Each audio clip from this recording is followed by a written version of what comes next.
Okay, so I'm going to read directly off the slide because I want to highlight these three key points. Most agents know what's happening. Good agents understand what's happening. Great agents can explain what's happening. This seller series market update is really data driven, and it is going to take a look at how the past few years market conditions have shaped the 2023-2024 market that we're currently in. And it's not just based on solely my experiences, but by the data collected from industry professionals that do this every day and track interest rates and buyer demand and housing inventory. So I want to earn your trust. I want you to feel comfortable in the information I'm giving you. So that's why it's going to be highly data driven slides from industry experts and professional organizations. So here we go. So 2023 was a rough market for agents, for real estate agents that didn't work with sellers or couldn't find buyers that needed to buy despite the interest rates, and also for agents who sucked and couldn't articulate to clients that in spite of interest rates, there were some advantages to buying when interest rates are up, like low competition, right? And we see this in this slide.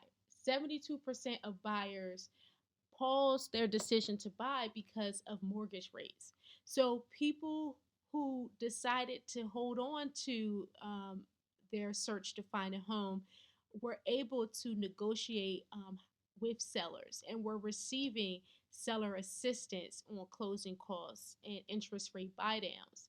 So um, now that we are seeing interest rates going down, we are expecting many more buyers to return to the market. And this slide right here is from US Weekly as of January 18th. And it showed that in September 2023, interest rates started about 7%. We saw an increase as high as 8%, believe it or not, back in October. And this is when we were really slow. And now, since December, we've been on a decline, a steady decline of interest rates, hanging out at about 6.6. I've even seen as low as 6.5 for some of my clients getting pre approved right now. We have to, homeowners, get out of the thinking that interest rates are going to return back to what they were at COVID. So this is what this slide provided by Dean Baker, senior economist at the Center for Economic Research. It says it also appears that mortgage rates are now falling again. They will almost certainly not fall to pandemic lows, although we may soon see rates under 6%, which would be low by pre-Great Recession standards. I bought my first home in 2014, and at that time, interest rates were between 4.5 to 6%. So we are reaching industry norms. And for those that have more years of experience and purchased their home way before me, my industry colleagues have reported interest rates as high as 18%. So we're back to pretty much normal levels. And what does this stabilization of interest rates mean for you as a seller? Well, two important things. Um, Number one is that you don't have to be married to your interest rate that you're in right now. If you have a need to upsize because you are uncomfortable in your home, or you want to be closer to family, or you're tired of paying for things breaking down in the house, you need more space. Um, it's okay now. Interest rates aren't horrible. They're pretty much where they have always been. And um, because you have so many buyers coming back to the market, you'll be able to sell your house for a very good price, make um, make a huge down payment on your new house where you won't feel uncomfortable. And with a one-on-one consultation and with the seller series video that will be focused on how we find the next house, we'll be able to delve more into that.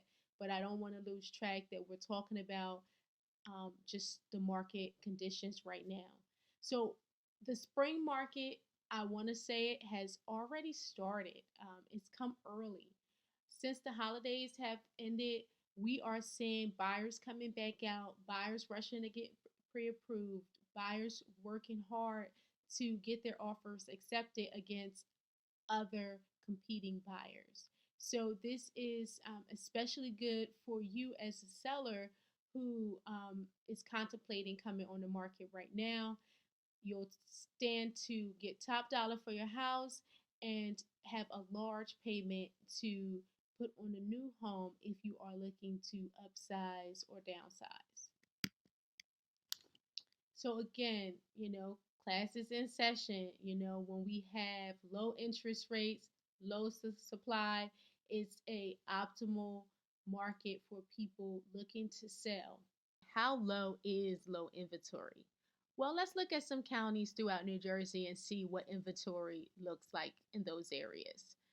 This information can be found directly on my website. It's free. You have access to it as well, CandiceSellsNJHomes.com.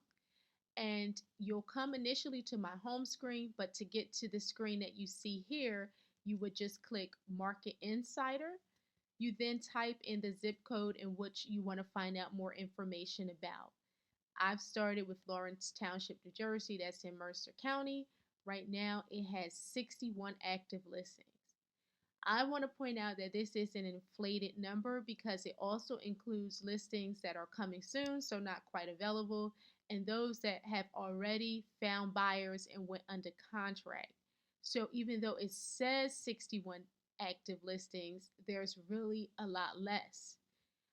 To find out exactly what is available, you can click See Properties for Sale. Once you do that, you're taken to this screen and you will see when you scroll down here that there's really only about 29 properties that are actively for sale and available. And once you start modifying or being more specific in your search by putting in your beds, in your bathrooms, and your price range, you will see that that list will shrink even further. To change your zip code, you can do so here as well. You can zoom in here. There's a lot of different things that you can do if you want to utilize this free tool on my website, CandiceSellsNJHomes.com, to do some home searches for areas that you may be interested in. Next area is Princeton Junction. Um, Again, in Mercer County, there's only 29 active listings, another inflated number that probably will shrink once we start to see what's under contract. I want you to look at the days on the market. Number of days on the market is 63. Now, this includes the time the home becomes active to when it goes under contract to when it actually closes. And 63 days is probably um, the time that was spent, that the time allotted for the homeowner probably to buy and then find a buyer and then look for a house themselves. Because typically homes in Princeton Junction, once they go on the market, they're normally under contract within 7 days. So this 63 number should actually be reassurance to you that buyers are willing to wait, and this is because inventory is still very, very low in most areas. In Monroe Township, this is Middlesex County, it has 267 active listings. Now, why is this number so high here? Yes, it will shrink once you start looking for actual houses, but it typically tends to be higher because this is a town that has a lot of active 55 plus senior communities or active adult communities. So, for all my 55 plus people that are looking to potentially downsize and find a house that may have some amenities and modern updates for a lower price, let me know if you will consider a 55 plus community or you want more information. This has opportunity for you to age in place.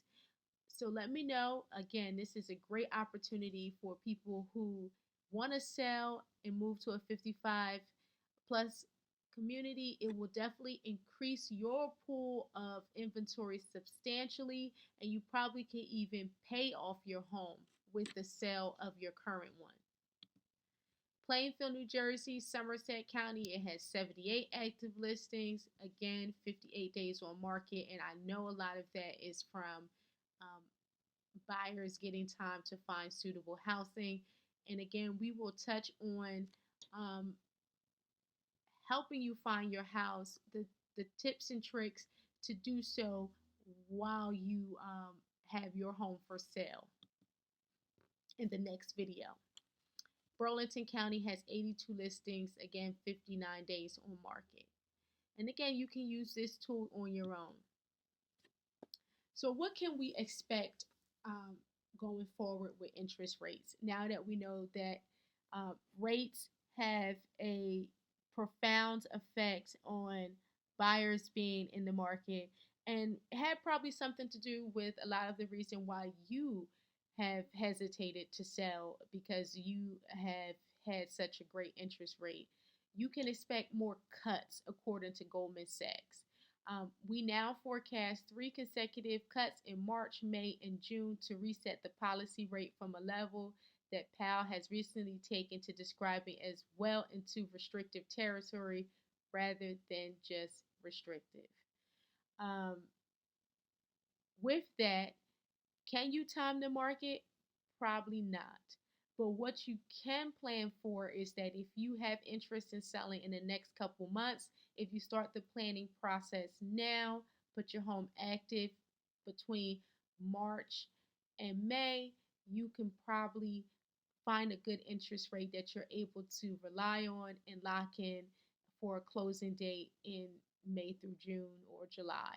So that's what you can anticipate. Um, but again, interest rates change week to week. So you cannot just base your sole decision on buying or selling a home on interest rates. So, with that being said, the housing market, like so many other markets, is almost impossible to time. The best time for prospective buyers, and I'm going to say and sellers, is when they find a home that they like, that meets their family's current and foreseeable needs, and that they can afford. I hope you found this helpful.